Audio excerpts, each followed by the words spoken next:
Good news sa Lakers fans. DeAndre Ayton at Austin Reeves maglalaro na next game at Lakers desperado na. Gagawa na ng trade. Pero bago yan, nag-alala nga ang mga fans ng Los Angeles Lakers matapos magtamo ng injury si Luka Doncic at hindi na bumalik sa laro matapos ang halftime ng kanilang laban kanina kontra sa Los Angeles Clippers. Ayon sa pahayag ng Lakers, nagtamo ng left leg contusion ang NBA's leading scorer, dahilan upang hindi na siya makapagpatuloy sa second half ng laro na nagtapo sa score na 103-88 at pagkatalo ng Lakers. Sa first half pa lamang ay napansin na si Luka Doncic ay bahagyang napipilyan. Ayon kay Coach JJ Redick sa kanyang post-game interview na nakita niyang pilay na pilay si Luka Doncic sa second quarter. Sa loob ng 19 minutes na paglalaro sa first half, nagtala si Doncic ng 12 points, 5 rebounds at 2 assists kahit na hindi maganda ang simula niya matapos mamintis ang unang 6 na tira at makakuha ng technical foul. Pinangunahan ni Doncic ang liga sa scoring na may average na 35.2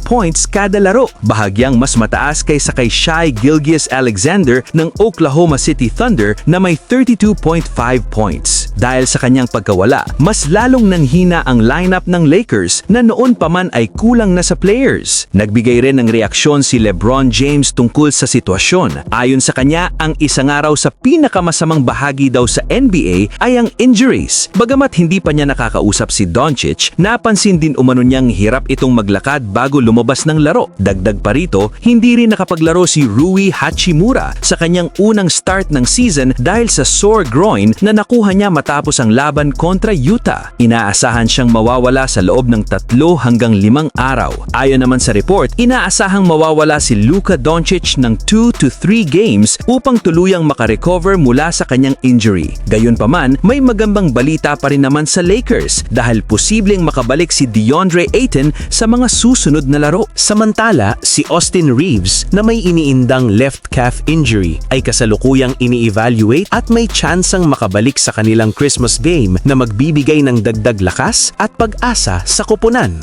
Samantala, magandang balita para sa mga tagahanga ng Lakers. Ayon sa isang insider, malinaw umano ang direksyon ng bagong team owner na si Mark Walter ang palakasin palalo ang Lakers at ibalik ito sa championship contention. Isa sa mga pinakamalaking pangalan na target ng Lakers management sa pangunguna ni Rob Pelinka ay walang iba kundi si Giannis Antetokounmpo sakaling maging available ito sa trade market. Ayon sa mga ulat, hinihintay na lamang umano na mag-request ng trade si Giannis sa Milwaukee Bucks na sinasabing bukas na rin sa posibilidad na pakawalan ang kanilang franchise star. Dahil dito, kasalukuyang iniipon ng Lakers ang kanilang natitirang draft picks at mga batang player upang makabuo ng solidong trade package para sa Bucks sa layuning maitambal si Giannis kay Luka Doncic sa mga susunod na taon. Malaki ang maitutulong ni Giannis sa Lakers, lalo na sa tabi ni Luka. Magdadala siya ng elite defense, rebounding at inside scoring na babagay sa playmaking at shooting ni Luka. Sa pick and roll situation, halos imposible itong pigilan.